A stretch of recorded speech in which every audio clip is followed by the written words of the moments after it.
Okay, welcome back. So that is what we'll be focusing on today, but just a little bit of a background because, I mean, this has been, we all know that we've been grappling with sorting out the challenges facing the health sector for years now. As a matter of fact, from 2000 to 2020. That's 1 year into this Fourth Exactly. Republic. I mean, health workers had gone on nationwide strike, as a matter of fact, for at least 264 days.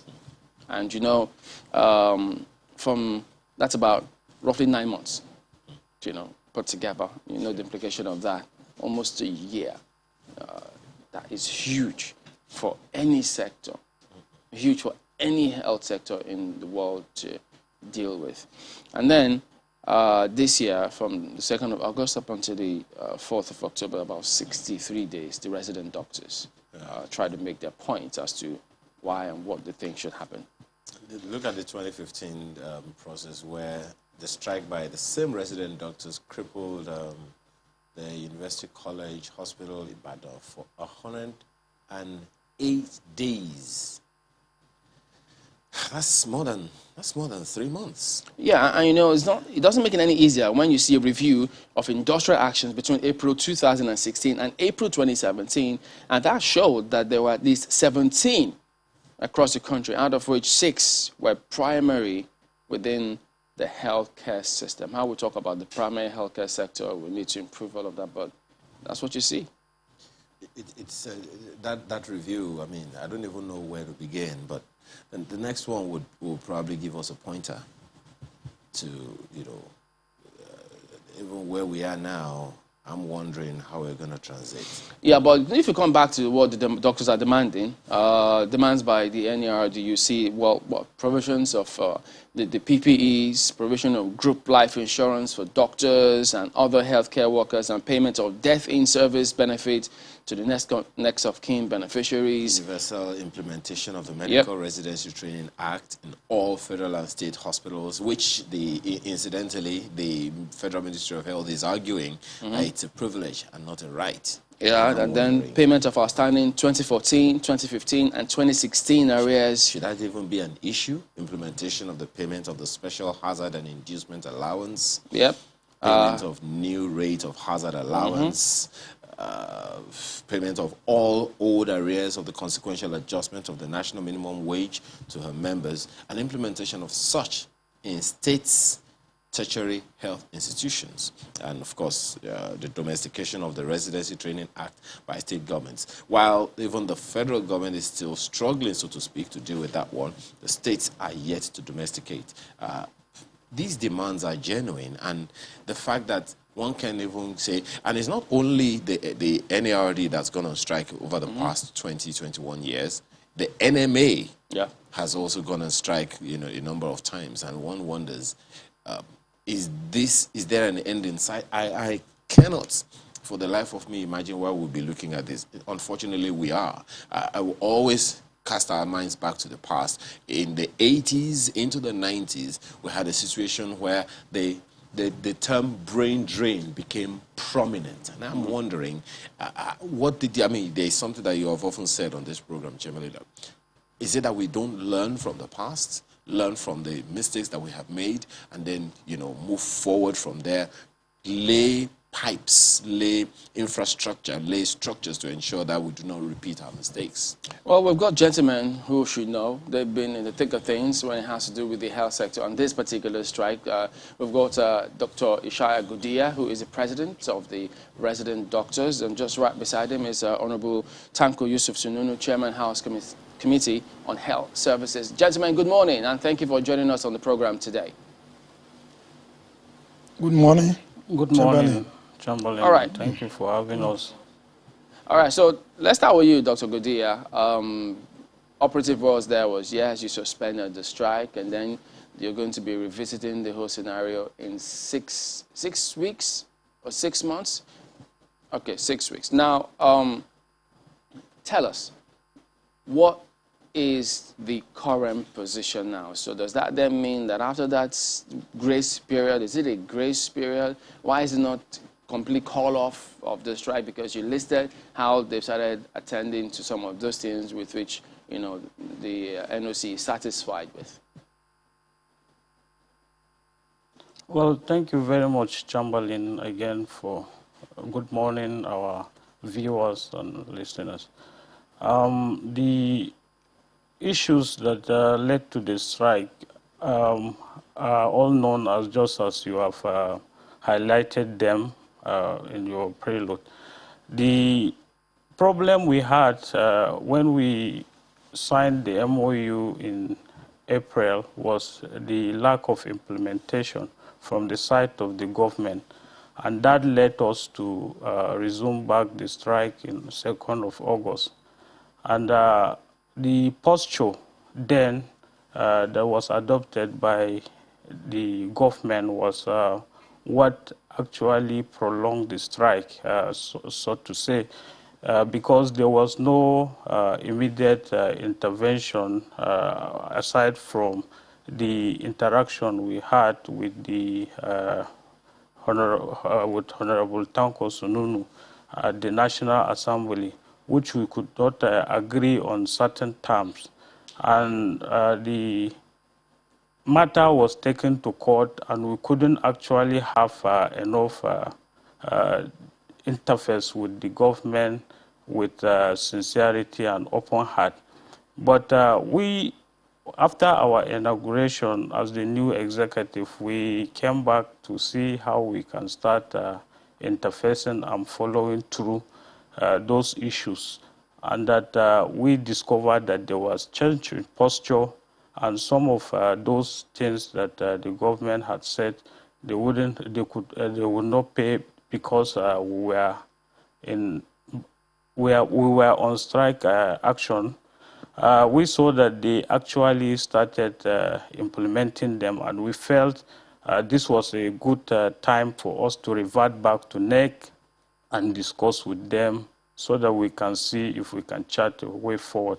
So during the discussion, a lot of the issues were raised and were critically appraised, and NEC decided by a simple majority vote to suspend the strike and give government 6 weeks to see those issues that were stalemated due to the ongoing strike, to see if those issues can be implemented.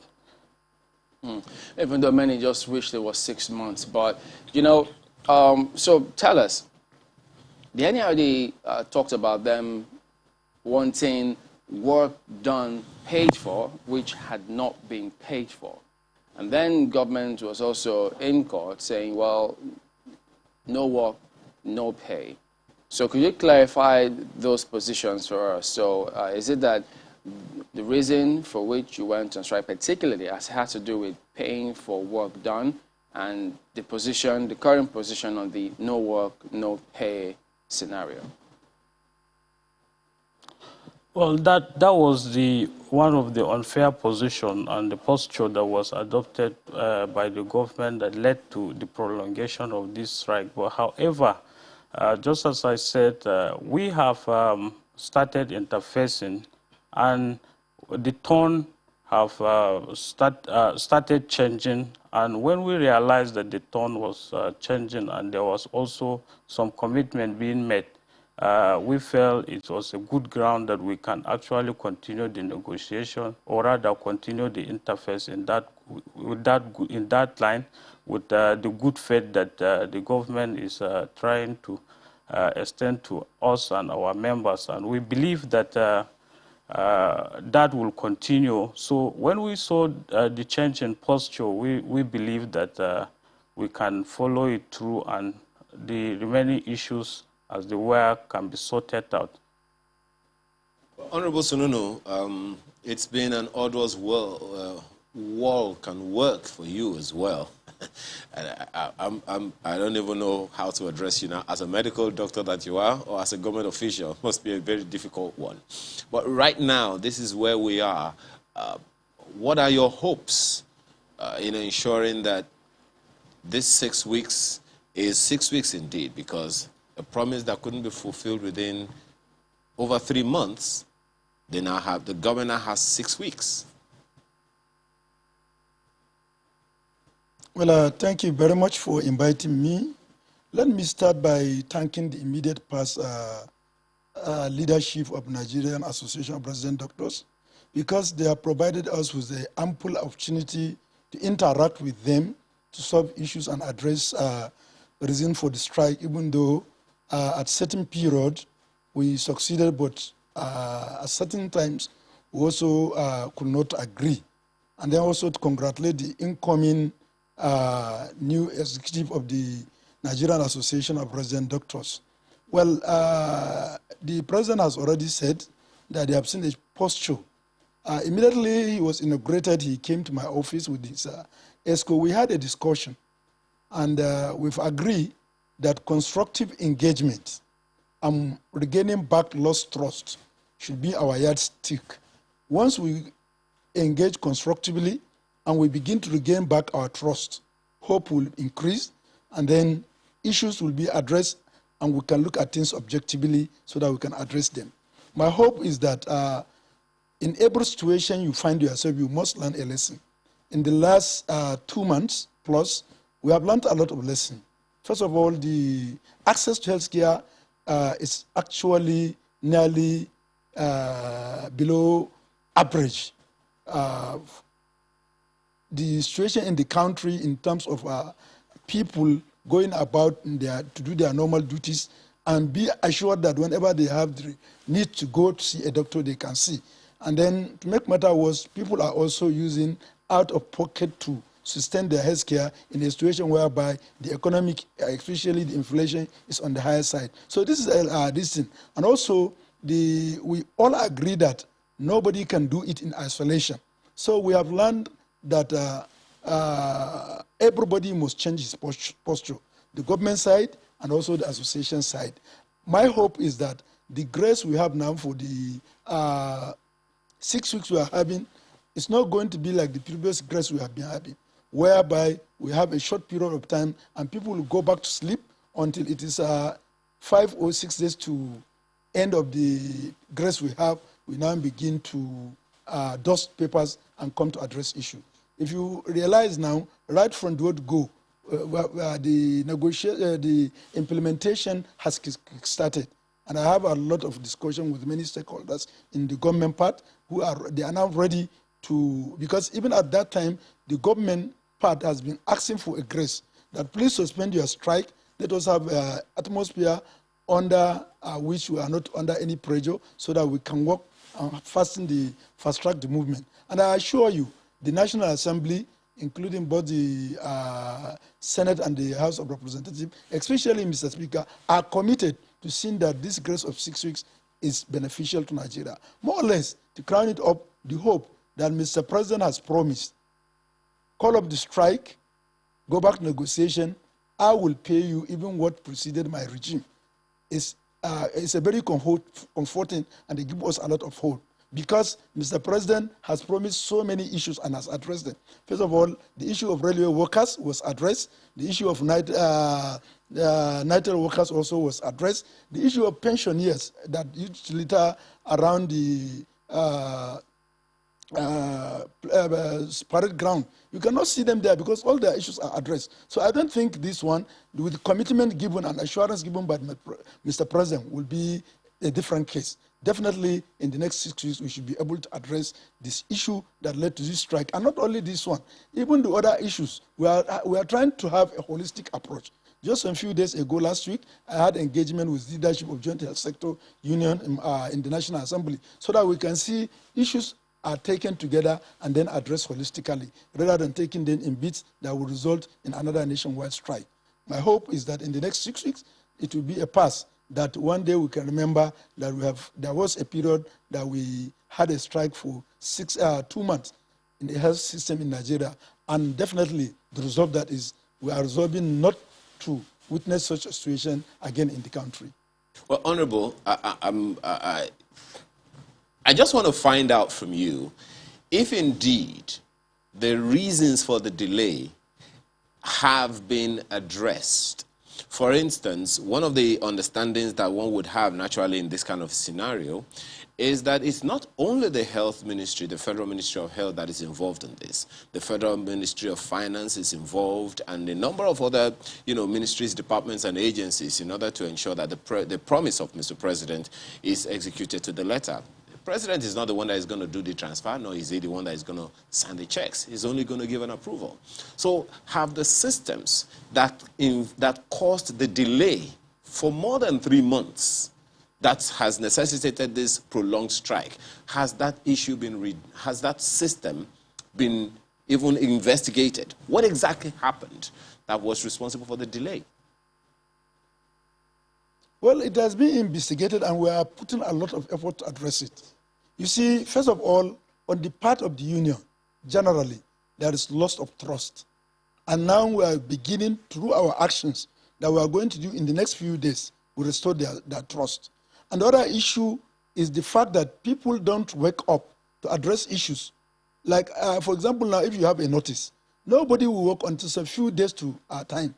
Now with involvement of Mr. President, the Vice President, and virtually every stakeholder, now people will know that they are on track and they can be held responsible for their inactions or actions. That's a very good one. Then thirdly, if you look at the issue we had, there was no clear set system. If you take, for example, the Medical Residency Training Fund, the act that established the medical residency came up with a fund, but no organization was given responsibility to prepare the budgetary implication of the total cost. The ministry were thinking is going to be the hospital were thinking is National Postgraduate College, and the National Postgraduate was thinking that it was the ministry. But during this strike period, we have agreed that that responsibility as enshrined in the act should be given to National Postgraduate Medical College of Nigeria. And as at now, you will find the other delay that we had was that we have multiple lists with so many doubtful additions. So when the issue was moved to National Postgraduate Medical College, we have saddled them with the responsibility of clearing and ensuring that we have an authentic list, because the Act also mandated them to have online data for all residents in the country. And that's why today we are proud to say that we have a clean list and payments commences. So that we have addressed responsibility. And now if you also look at the issue of labor, they had several meetings, and we have addressed those issues. If you, we have been addressing them, and we are trying to see how we can follow the memorandum of understanding as reached by both parties, so that we as the National Assembly, that we are charged with responsibility of oversight action, we can track them. If you ask, definitely it's not this thing. I've been several times at the Federal Ministry of Health to have a chat with the minister, not only staying in my office to invite the ministry. I go there personally. I was at the Ministry of Labor. I had several engagements with the Office of the Head of Service, Chairman of Committee of CMD. I almost communicate almost nearly every 24 hours, so as to see how we can fast track. And every one of us realized that, look, leadership is a responsibility and is accountable. And therefore, we can be held responsible for the loss of life. And nobody will want to repeat that. And I'm sure this is the first time that the president has come out to say his mind, and he has said it. And I'm sure definitely will be motivated by that. And not only that, you know that it's not only National Assembly. There are many security in and out that are also tracking the movement, who are also reporting to Mr. President, and definitely they will be reporting the progress of what is happening. And the President, being a listening leader, definitely will act to ensure that things are fast-tracked. Nobody will like a Nigerian to be suffering due to lack of access to health. This is not acceptable. We are in a world of universal health coverage, and which means that everybody should have access to basic minimum package without necessarily pushing him to economic hardship. And this is the goal of every government, to ensure welfare and security of property. And that part of welfare has to address health issues. And that's why even the government is considering health as a welfare package. And you don't expect profit. Therefore, if we want people to benefit, we must realize that and act fast. Well, those are clear systemic loopholes that you've identified there. But are those what you meant when you said that there are certain actions and steps that need to be taken so that they can regain the trust of the people. Is that what you meant? Yes, that's what I mean. If you are engaging me and you say you lack trust, because previously I have promises you severally and I failed. Now, for you to trust me again, to gain back the trust, so that we can work at level, we must work fast to ensure that the timeline and track they are marking, we have met the timeline, or we can even do things before the period they are expecting it to happen. Once you have that, even if they give you a notice and say, look, go, we are going to do it, we'll address it. Let me tell you, when the first time, when the trust was there, the NRD in 2019 are supposed to have their meeting in Bayelsa to declare a nationwide strike. And instantly in the office of Mr. Speaker, this was brought up, he said, call the NAD. And I immediately called the then President, Dr. Olakpa, that please, this your strike, we want you to give us a grace of 6 weeks so that we can ensure that something is done. They haven't even had the meeting. Instantly, he said, Honorable Sununu, we are giving you that grace. And the strike will not hold. And within that period they gave us, we were able to address some of the issues there were as their basic minimum demand at that time, including the operationalization of the Medical Residency Training Fund. And that was the time that the Medical Residency Training Fund was even included in the budget, courtesy of Mr. Speaker. So, but gradually, all of a sudden, we didn't know how we really got to where we are. Promises are not kept. And the issue which I've mentioned, I will repeat it now, and even the government side is learning its lesson. Never you go and append a signature and commit the government without you studying the basic resources that government will use in paying such assent that you are going to represent. Because at times, government team will sign an MOU with association without taking stock of the resources.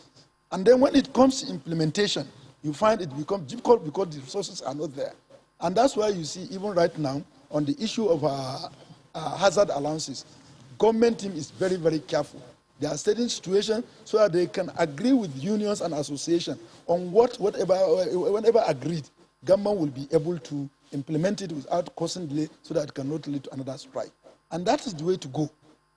Make your in-house study, know what you can afford, assent what you can afford. If you sign what you cannot afford, call back the union and association. Look, in anticipation of this, the dollar is so, now it is there. So what we have agreed before, as at now, definitely we cannot implement it. Can we go back to the negotiation table? Don't allow the association to remind you that, look, we have 3 or 4 more weeks to go into strike. Or you delay until there is strike, now you sign, you append your signature, not at room, in a disadvantaged position. So we must always be proactive, and that's what the House is championing. Proactiveness in decision-making, proactiveness in implementation. And that's why you see at any time before you say, like the Jesu and other issues, we used to invite them even before, so that we prevent an abrupt strike. And you know that definitely history will reckon with Mr. Speaker that this National Assembly has abated strike more than 10 times in the history of in this 9th Assembly. And it is a wonderful action. But we don't want to be abating always. Let us stop thinking of what will even lead to strike, but being proactive to address issues. All right, Dr. Godea, what are the outstanding issues for you? Well, the outstanding issues that are yet to be attended to are for the federal government side, the medical residency training fund have not been fully paid, and the arrears for the remaining arrears for the 2020 that was paid and not paid to some of our members have not also been paid. So we will still continue on that. Then this death in service benefit have not also been paid to the deceased or the next of kin of our deceased colleague. That one is still pending. The hazard allowance, though still under negotiation, have not been fully agreed upon. by the unions, that's joint health sector, and our own union being led by the Nigerian Medical Association. So it's still under discussion. The issue of the 2014, 2015, and 2016 salary shortfall areas have also not been conclusively dealt with. So the issue of COVID-19 inducement areas that some of our members were not paid is still hanging.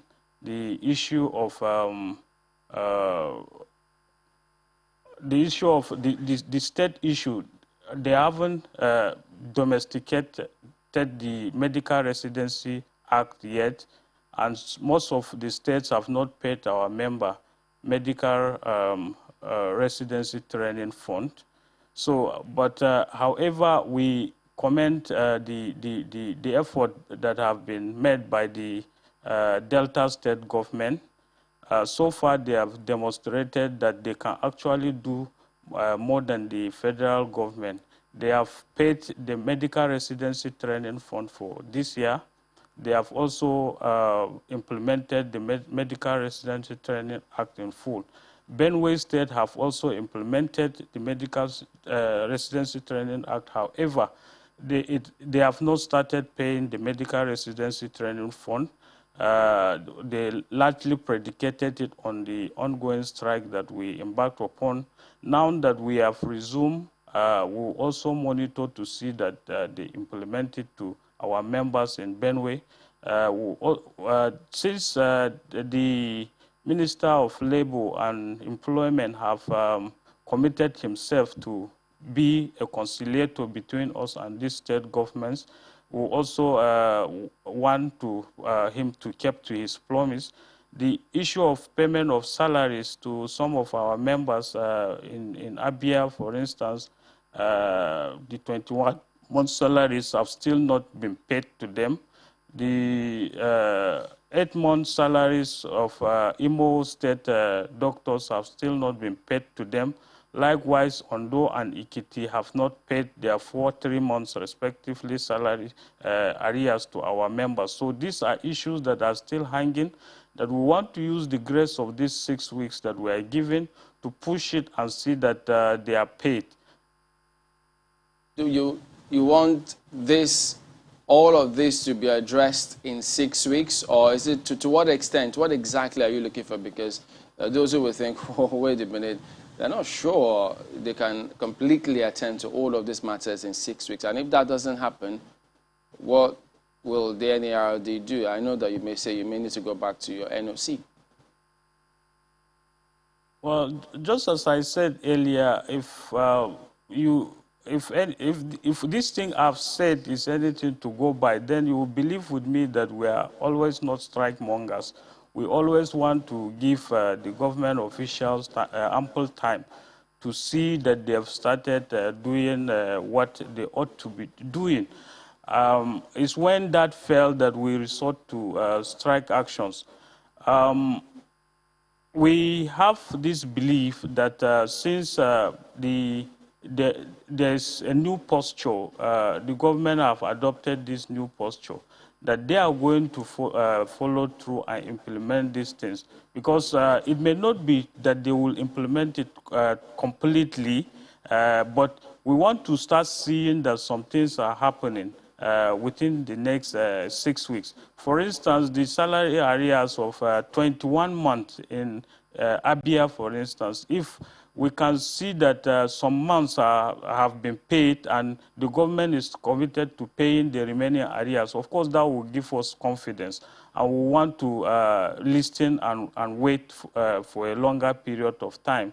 But in the situation whereby nothing is being done and our members are languishing in penury is what usually make us to take the ultimate action, which is strike, in order to force some of these things to be done. Well, the 6-week moratorium, so to speak, that's been announced by the NERD, Dr. Godia, is that for the federal government alone, or it includes states as well? Just to be clear, because you've listed a number of states that have not met certain recommendations, certain demands, certain expectations. For instance, you mentioned Abia State, now you've mentioned a number of states that have done some things to an extent, and a good number of states clearly haven't really gone as far. So are you also in talks with the states different from the conversation you are having with the federal government? Or is it just one same whole? Well, our members cut across both the state and the federal tertiary institutions. And if we are going on strike action, we don't go on strike because of issues pertaining an individual. We look at it collectively and take collective decision, just as we have done in suspending this strike for the next 6 weeks. These issues that I enumerated, actually, it cut across the federal and the state government. And this grace that we are giving is also to cut across this state and federal government as well.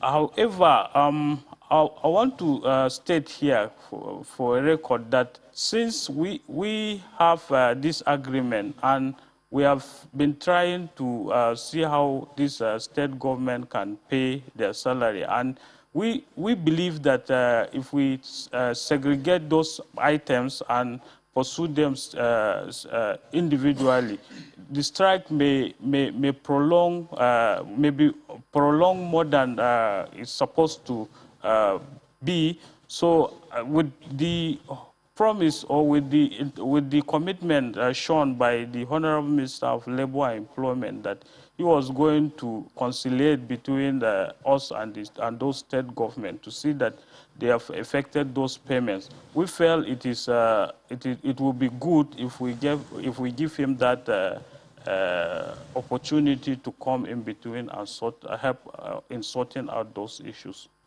You know, Honorable Sonono, I mean, first of all, it's hard to actually wrap one's head around how is it that people will have unpaid, allowances and salaries for 21 months, almost 2 years, and it's really difficult to process some of these things. But we always talk about federal system, the federal doing their thing, not encroaching upon the state's territory. What is the thinking in this regard, ensuring that they prevail on states, to uphold their own end of the bargain, such that it doesn't impede on ensuring that this strike action doesn't continue? Well, I thank you very much. I think it's a very, very good point that you have through your question made it clear. We must understand that in the tier of system of governance we have in Nigeria, it makes it very difficult. And most of these are constitutional prohibitions. But nevertheless, the National Assembly is also not letting it out of this. The executive governor of Kebbi State, even at the middle of the strike, I paid him a visit, and he has also called severally to understand what is really happening, because it's going to be addressed during the Nigerian Governors Forum meeting. And luckily, they have begun through him. They have initiated a discussion on how to address the issues as far as the state is concerned. Well, it becomes a very difficult issue for us to go down and legislate for state. Definitely it's not possible. But what we do, Mr. Speaker is on his own personal capacity too, is reaching out to the state speakers of House of State Assemblies to liaise with them. And I have also spoken separately with Chairman House Committee of Health of various states, so that we can see how they can also put their own effort to ensure and convince the respective state government to please act fast, so as to ensure that the fragile health system we have now is not completely grounded. because we have to know that the responsibility of paying state workers lies with state. Lies with state. And therefore, it's their own responsibility as far as the Constitution is concerned. And that's why you have federation account that give allocation to every state. But nevertheless, as a nation, definitely we have to look at it holistically. What is good for Sokoto is also good for Abia, is also good for Kano. What is there needed is universal access to health care. So each and every state must be responsible. And then I will also have to call on the respective political stakeholders in every state, and also the not only political stakeholders, generally stakeholders. It could be the obas, the emirs, and co. To please help. These are workers with family and responsibility to educate their children, and also their own personal responsibility. As far as they have presented themselves and they have worked for it, we should all rise to the occasion to demand for them to be paid.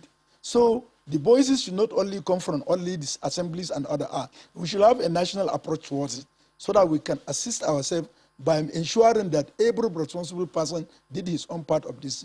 But I must say that also that the Director General of Nigerian Governors Forum, through their medical advisor, special advisor on health, Dr.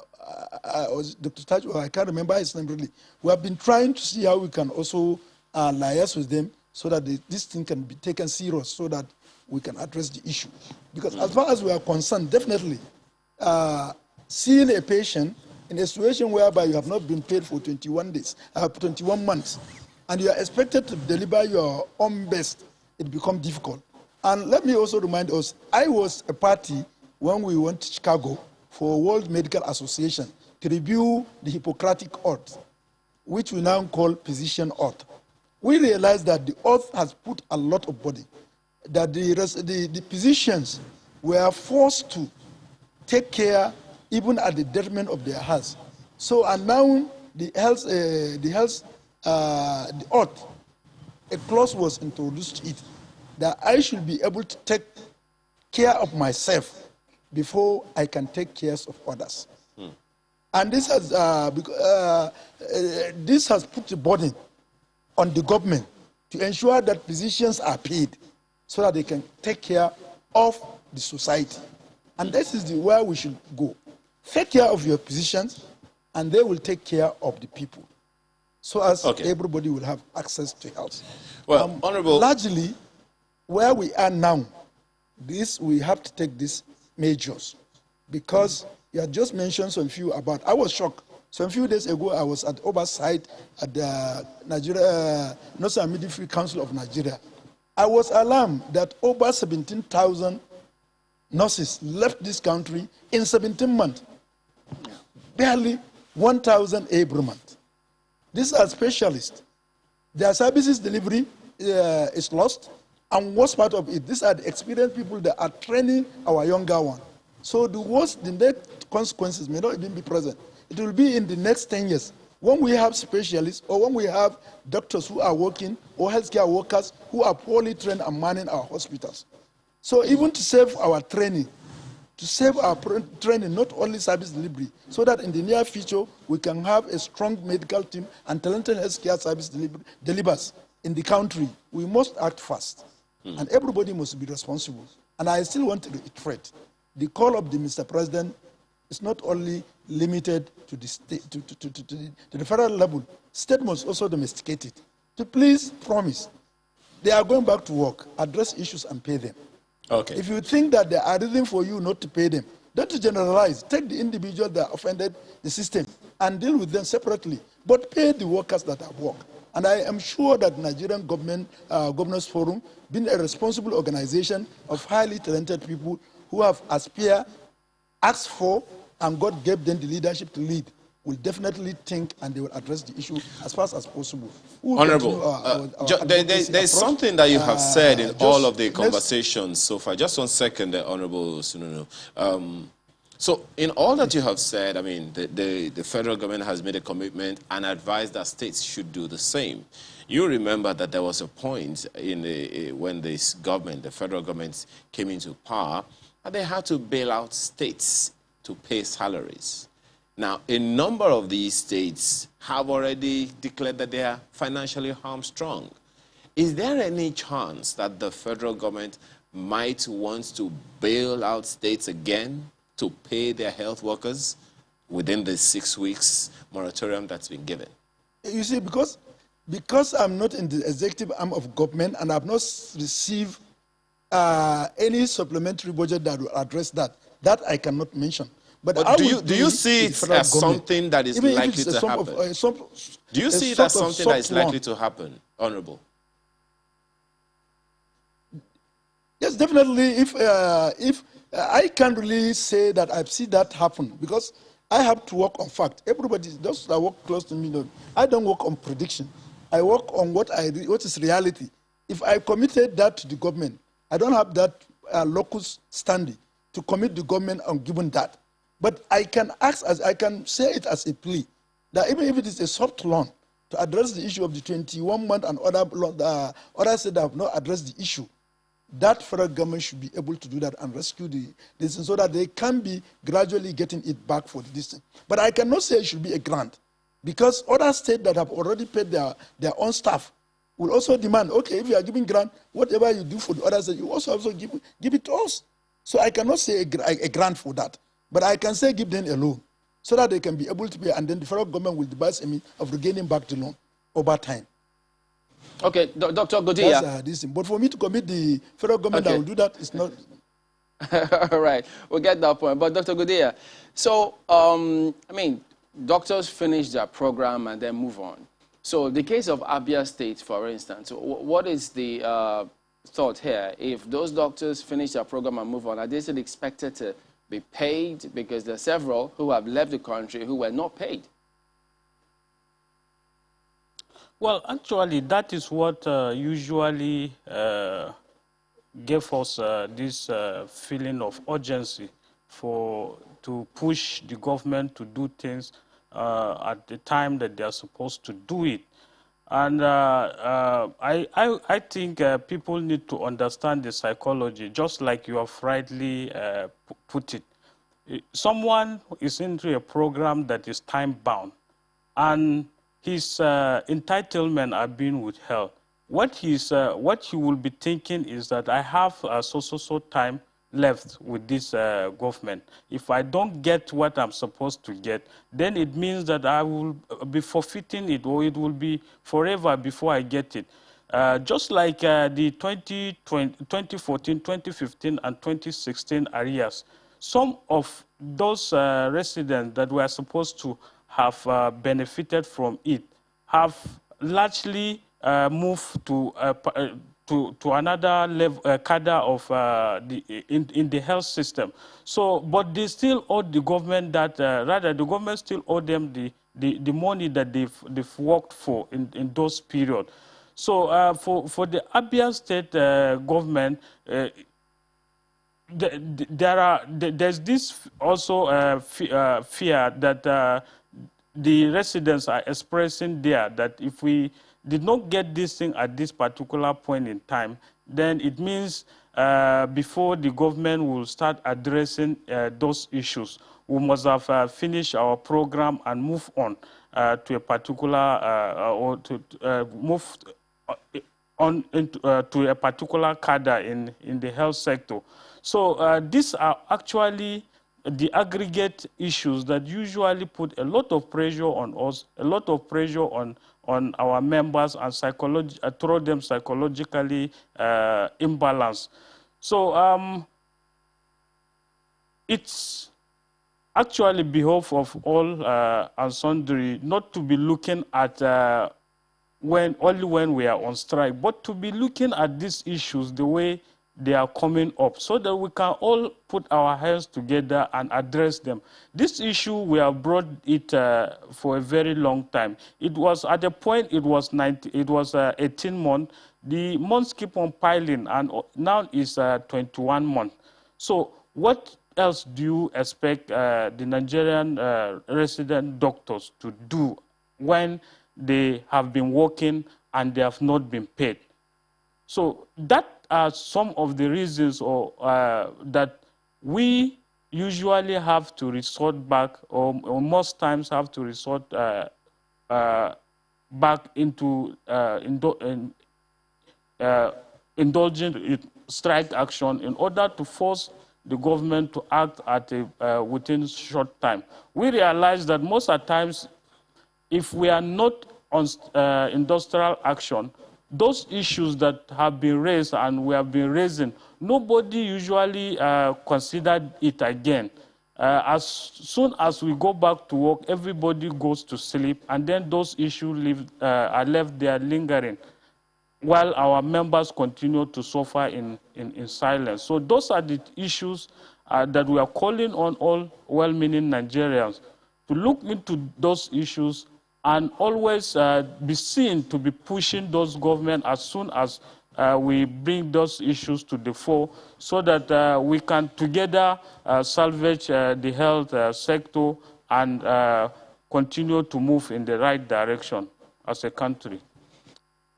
We need to wrap it up at this point, and some of the areas that you... Before you wrap, all right. just add the fears. Okay, quickly, please. Of the president. Yes, even as a House of Rep member, when arrears was paid, for the years I have served at Federal Medical Center, Binikebi, I benefited from that arrears. Government is not done in abstracts. We have records. Those who served during a particular period. It's a timeline. You have served between January to December of 2017 and you are not paid. Now the record will justify who will benefit from that. I was not in the Federal Medical Center. I've gotten mine. So the only thing is, what we should work hard is, not fear that people are going to know. Let's work to ensure that payment is restored. Wherever you are, the record will ensure that you are distant. And so I think the best thing is for us to really work to ensure that we have got to a level that payment will be done. And I assure you, whoever have served, definitely going by the record, will be paid. Because those that are paying me now are not even the one that documented my stay in service during that period. But the records were there. I've served Federal Medical Center at Binikebi during so period, and arrears is going to pay for that period. And I benefited from that. All right, so what is there is for us to pray that we have a country one day that nobody will work without being paid. A laborer must be paid before the sweat of his body dry up. And because tomorrow, we reach there. There may not be a chairman House Committee on Health Services who is as passionate as you are and in that field, or a president who will say, don't worry, I'll pay you the arrears that even preceded my administration tomorrow. So that's why we need to get these things sorted. And perhaps those officials in government who act the way they do, which got us to where we are in the first place, there has to be a rethink in terms of their mindset. So that speaks to leadership, which got us where we are. But gentlemen, we need to thank both of you for coming on. Honorable Yusuf Tanko Sununu, Chairman, House Committee on Health Services, as well as Dr. Ishaya Godia, President of NARD. All the best to you both. Thank you very much. Thank you very much, sir. All right, we're back in a moment. Don't go away.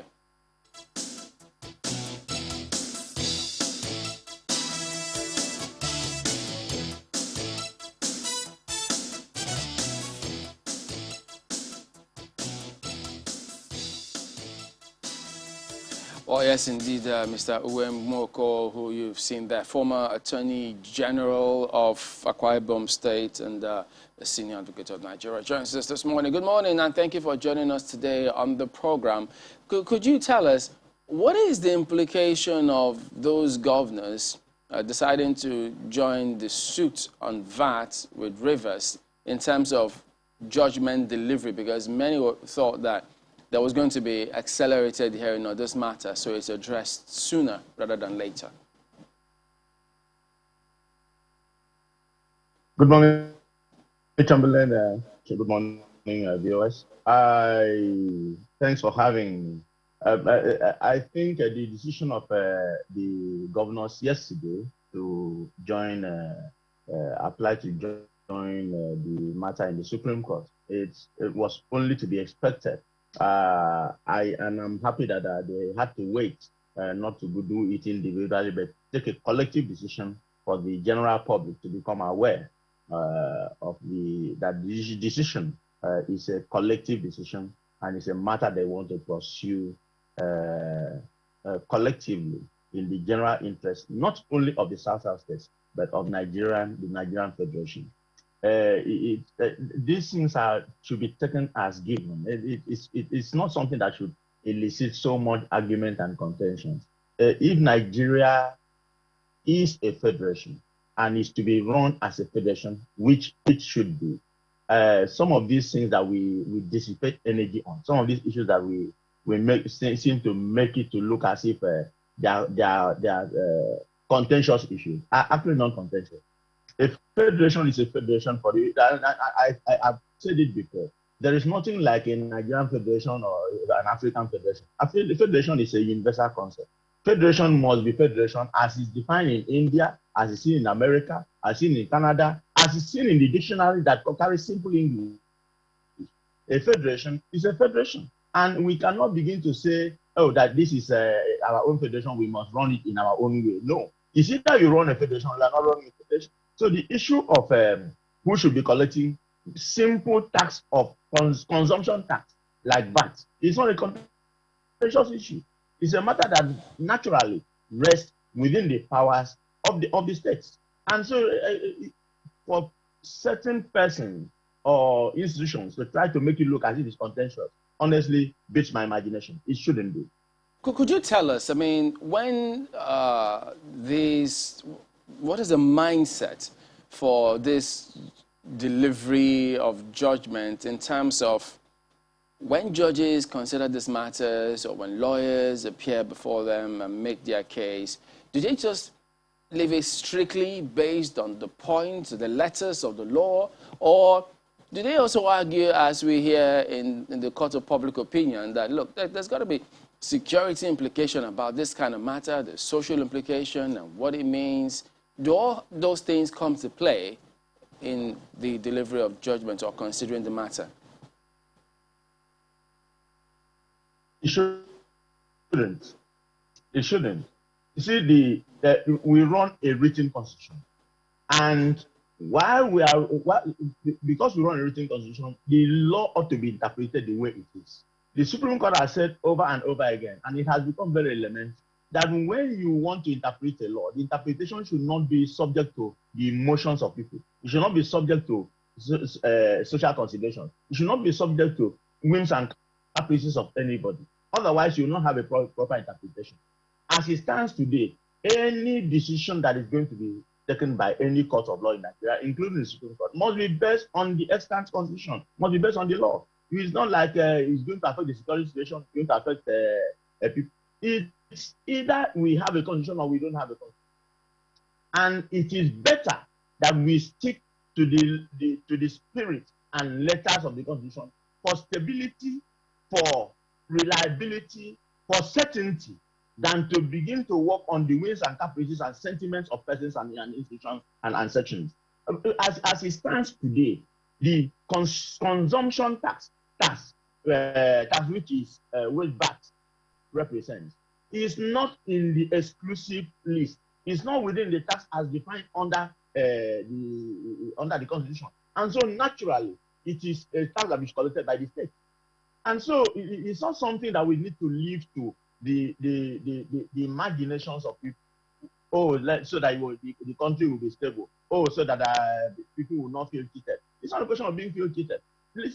And if one is even to talk about the sentiments of it, I don't see what justifies a situation where I sit down with my brothers and sisters in New York and we manage to take alcohol to the detriment of our health. And then tax for that collected on the tax that we are taking is now used to go and develop a place where they say don't sell alcohol and don't take. And those who want to benefit from this tax are not taking the alcohol. What is the logic behind that? So if Lagos State is collecting tax, and more importantly, all the burden of maintenance of the structures and the physical structures, the burden of maintaining peace in that state, the burden of running the entire state falls on the state where this event is taking place. That is the state where the things are being sold. Or for instance, say that is being collected on contracts that are awarded. And so we sit down in a 5 state and we award a contract for the construction of our road, and we pay, somebody says we should pay tax on that our construction, our own money, and that money that we awarded contract for construction of our road is now taken as tax and gone to and used to go and develop some other place who are not doing the same thing, who are not doing a similar thing to bring tax to the table. So it's not something that anybody should begin to argue about, and it should not be left to the sentiments and feelings of people. The law is the law, and the law must be it doesn't matter whether the heavens will fall. When a particular provision of the law stands and is clear on its language, it must be interpreted in that manner. So as it stands today, I don't know how anybody is going to argue it, but as it stands today, the collection that as a tax is not under the one considered under the exclusive legislative use, and so it is something that is firmly within the powers of the state government to collect. And so when the South are insisting that they want to join the Okay, just give us a moment, because when you talk about it doesn't matter if heavens will fall. Well, I guess we'll just pick up on that when we come back in just a moment. Just stay with us.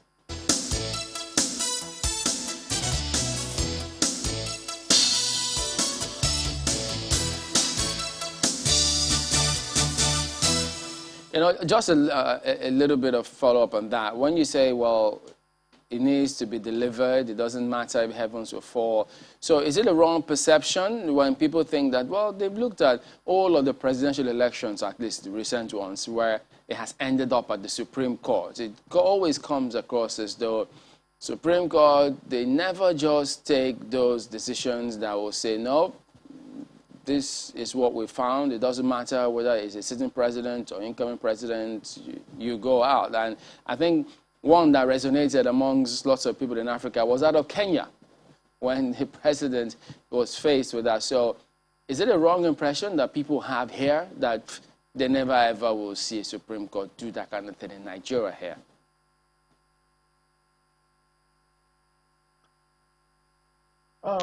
Cumberland, you see, let me try to take away divorce decisions on political issues. That's like specifically election issues from decisions that lead that arise from interpretation of specific laws. It is a bit sad and worrisome that in a lot of cases, and quite a few of them, the decisions that we have tend to have political colorations, tend not to align with what ordinary people perceive that could have amounted to justice. I don't think that we will never get there. I don't believe that we will never get to that position. I believe that we'll get to a point where we can directly predict what will be the outcome of a decision, even when it arises from an election matter.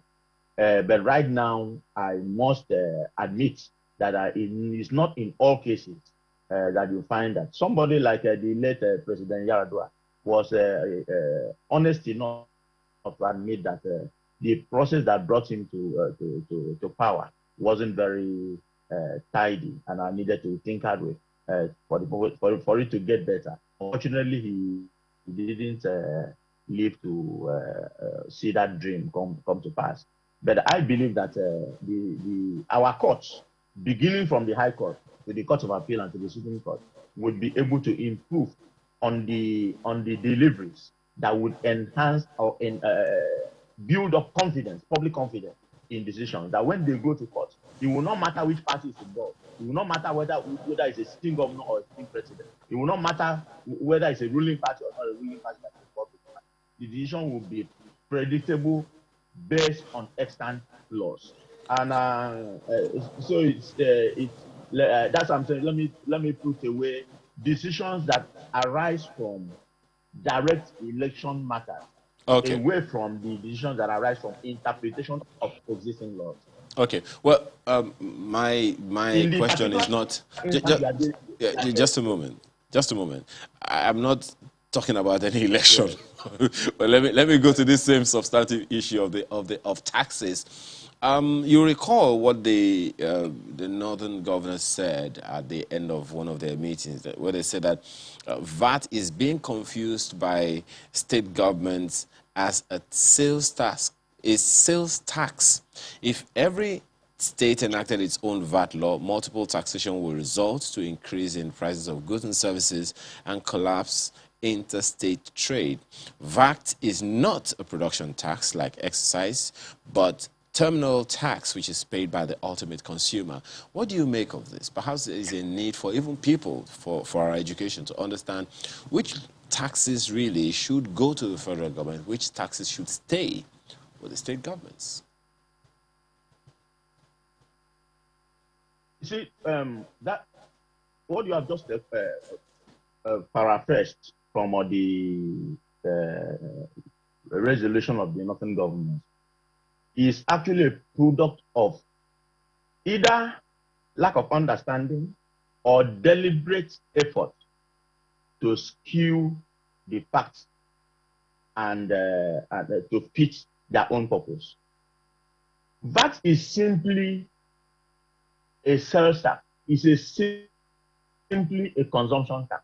There is no point trying to carry VAT and mix up with other kind of taxation. And these things are very simple.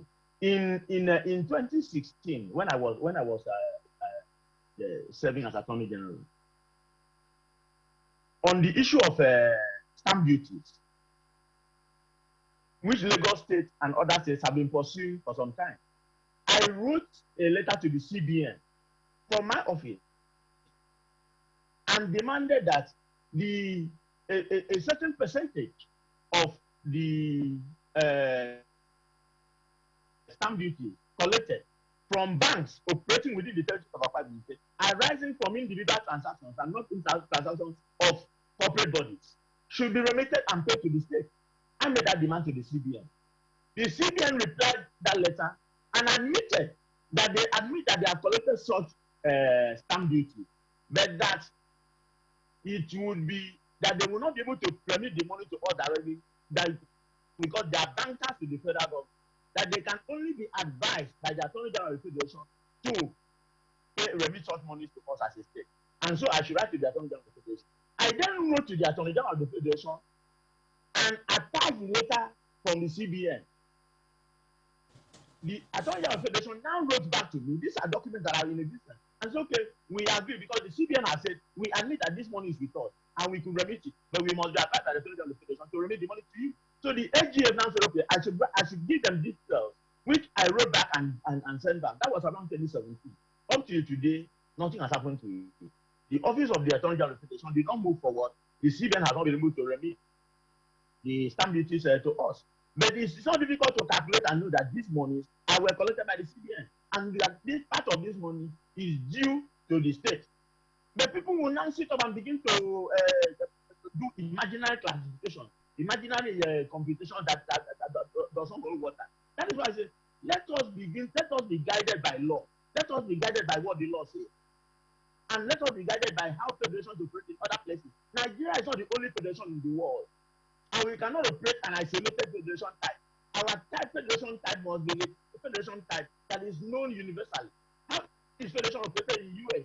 How is federation operated in Canada? How is it done in Australia? How is it done in India? How are those people operating without this kind of function that we are having? Why must our own federation be tied to sentiments of a region? In other places where federations are operated, states are running their own virtual. A federation is where you have a medium strength central government, and you have a higher strength of component state, so that every state runs and is a quasi-independent entity. But one more thing before you go.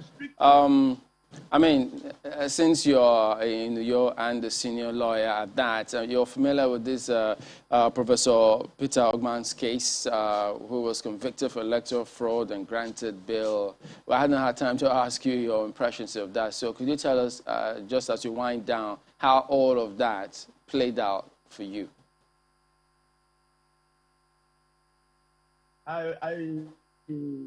Incidentally, since it was a case that was conducted by INEC, we as a state, we were not directly involved, but we had, I followed it up.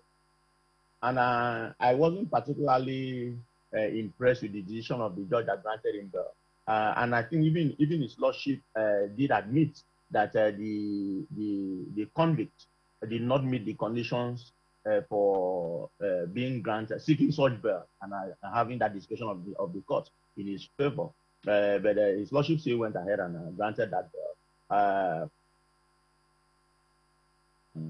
I believe INEC would have taken a decision advised by their legal counsel. If it's a matter that we were doing, I would have preferred an opinion on how we go about it. But as it stands, I want to say that it didn't really meet my standard of exercise of good discretion on the part of his lordship that granted that, with all due respect to him. But it might have been influenced by his own thinking, and it's entitled to be right or wrong. It is also the right of INEC, if he's not satisfied with that decision, to go on appeal. That's why the court of appeal is in existence. So that is not the end of the matter. It's not the final court. And so if you are not satisfied with the decision of a particular court, the INEC should be properly advised by his counsel.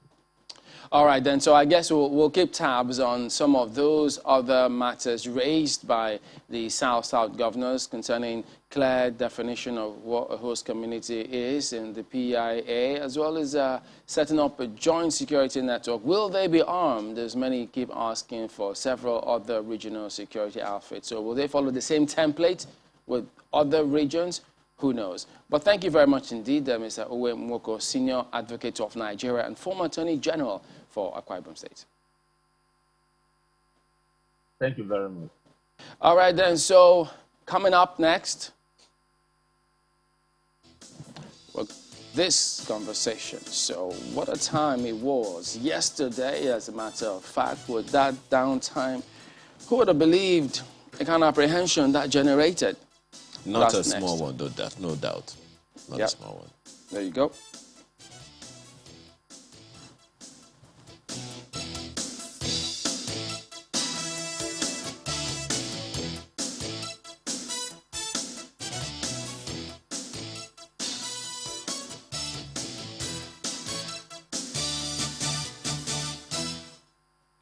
Three billion people were affected by that exercise. And guess what? That's the second time in the year. And is that the question a number of people are asking is, oh dear. I thought you said 3 billion and I'm one of those people. Well, of course. And so is our guest this morning, Adedoye Adedeji. He's an IT professional. Thanks for joining us this morning. Well, small business owners, all of their staff are on WhatsApp. All of their customers are on the social media, Instagram, and all of that. First of all, not as a professional, as an entrepreneur, how did that hit you? Okay, yeah, incidentally, most of us do our business on WhatsApp these days. Exactly. And as at yesterday night, I wasn't even aware, as in for like an hour, I wasn't aware it was done because I was working. So, but I got calls from different people asking that, oh, I sent this file to you on WhatsApp and it's not, so I was like, probably your network and all that. So it took a while before I was like, oh, come on. I couldn't check for updates. I went on Instagram. I realized that there were like issues and all the errors and all that. So it just in the space of an hour plus, I started getting calls from people that were like, oh, is it that the Nigerian network is down? Because for a lot of people, for some of us, we know that it's probably a global issue. But for a lot of other people, they actually thought it was a national thing. Or maybe the national internet was down, and I could sense a bit of panicking among a number of people. So I think it actually shows that how much our lives have been embedded into technology. Okay, really. Let's go to the nitty-gritty. From your experience as an IT professional, exactly what happened, and what are the implications? Well, so far, we are just getting some of the information about what exactly happened because they've done a number of press releases in the last few hours to state some of the things that might have happened. But so far, I think usually when we have huge companies like this that have huge followership, they make a portion of the internet, let me put it that way. because, I mean, a large portion of the global internet network is controlled by these big tech companies. So along the line, things do happen, whereby sometimes it cascades into some of their servers, some of their data centers and all that. So which can lead to things like this. So for now, they might not give us the full scope of what could have happened, but I think it's one of the longest downtime they've had in a long time. They've had downtimes in the past, but I think it's one of the longest and probably is one of the most destructive that we've had. Yeah.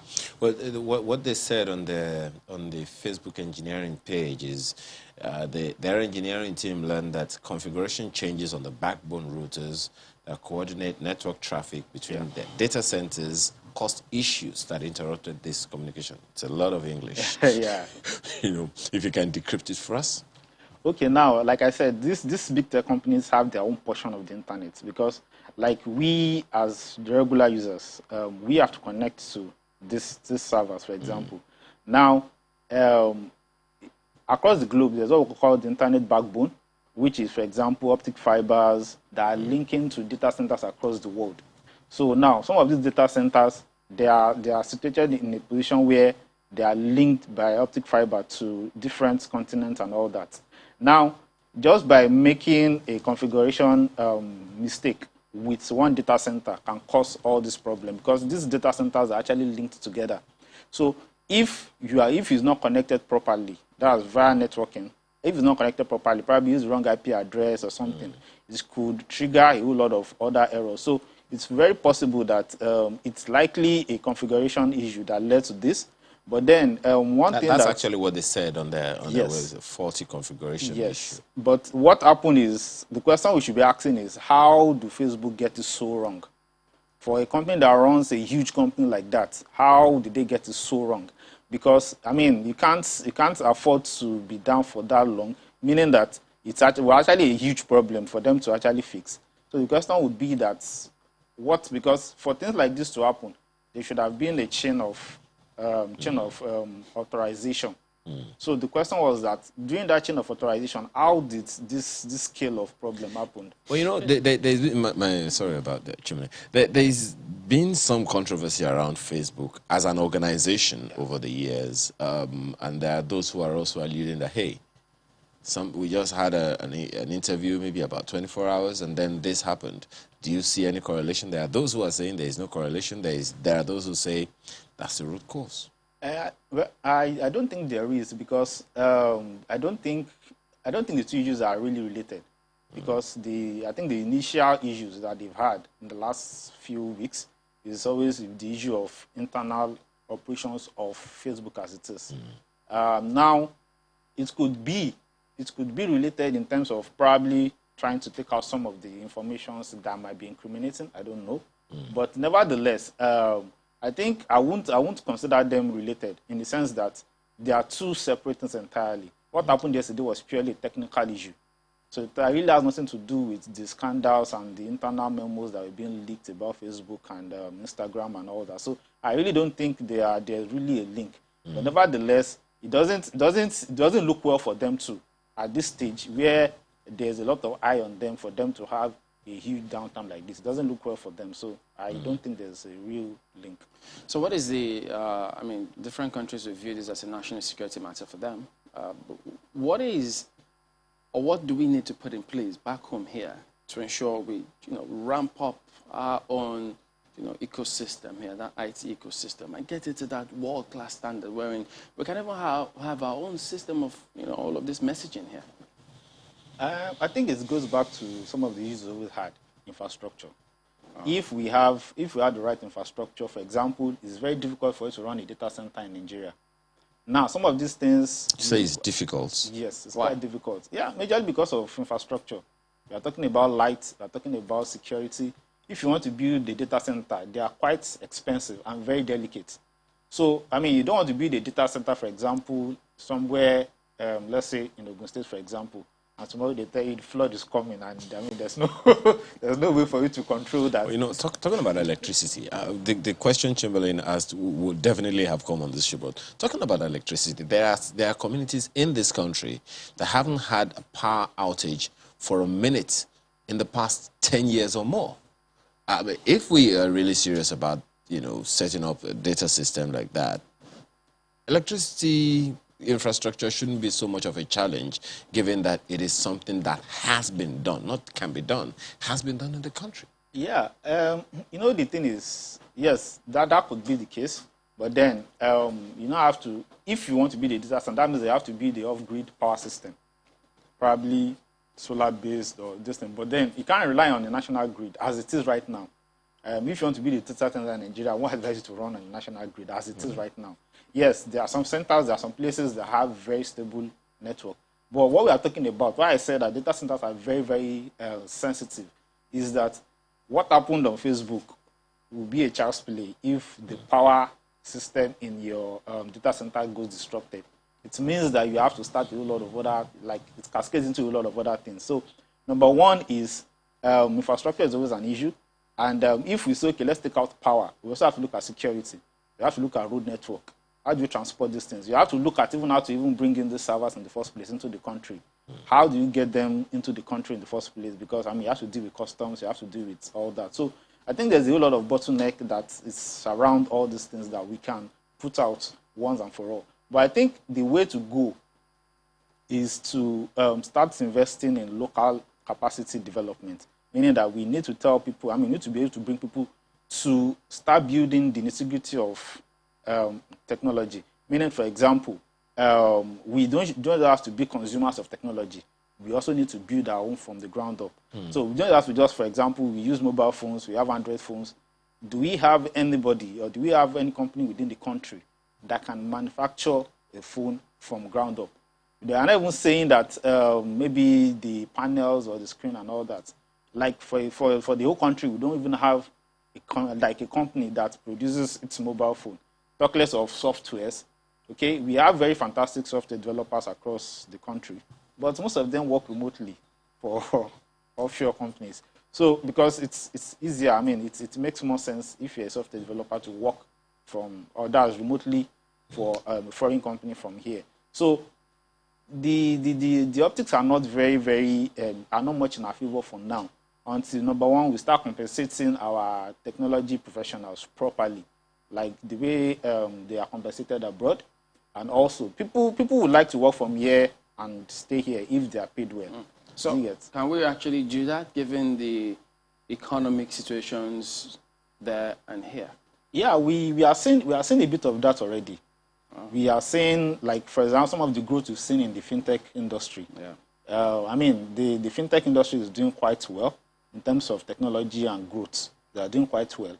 But then we still need to, most of our things are still built on certain infrastructure. Because if you look at even most of the fintech infrastructure here? No, infrastructure abroad. They are running fintechs here, but most of the infrastructures are not entirely here, really. Okay, so they are built on infrastructures in probably US and UK and all that. So and that's not for lack of capacity. It's just for lack of infrastructure. Yes. Now, that's also not to remonstrate the potential. Perhaps it's a good opportunity for us to talk about the fact that the federal government was talking about the digital economy. We have quite a vast one here, okay? If we understand the potential, is it so difficult for the federal government to take a lead on this? Well, I think we also need to look back a bit into history. One of the things we've learned over time is that the Nigerian government is always slow with technology, and that's the truth. Across the government sectors. Something as simple as, let's just take even our close community, for example. Let's talk about security. We still struggle to even put surveillance in place. Not even to talk, let's get cameras, let's put cameras in place, let's have surveillance centers. Something as simple as just pure surveillance. We still find it very difficult to set it up. So I think the issue is that we need to rely on the private sector ultimately, because some of the best tech talents that we have across the country, or that have probably been shipped out of the country, they are essentially from the private sector. So I think what we need to do is to empower the private sector more. Rather than government putting more rope around their neck and trying to squeeze more tax from them. So if only we'll learn lessons from these kind of things, and then because right there, there's opportunities right there. I mean, Absolutely. huge ones. Huge ones. Concerning what transpired yesterday. So we hope that it will not just pass us by. But thank you always for coming on today. Thank you very much. Let's look at some mails coming in from you. We've got Fabian saying, where does the politician expect the youth to raise billions to finance their elections? The whole thing is designed to frustrate the decent-minded, especially the youths in our country. Speaking about what the VP said about needing some experience and funding to participate or make your impact in governance and politics. Yeah. Frank Uba says, is it not a shame for our country, for another sovereign state to recruit our trained medical personnel in the center of Nigeria for medical brain drain with Saudi Arabia without any words from the federal government? And that gets to show a lack of political will to actually build proper and well-equipped hospitals within the 6 geopolitical zones in Nigeria. Why are medical doctors poorly paid? And this whole issue boils down to doctor psychology view, and they pass this to their patients, who they ought to give proper care to. Well, Festus, talking about the health sector, NARD says, great that NARD has suspended their strike, while government must take payment of salaries and allowances of Nigeria's workers seriously. Workers, on their part, should stop engaging in incessant, protracted strikes because majority of Nigerians are taking the heat of the disastrous state of our economy. Incessant, protracted strikes will only cause more damage to the already battered economy.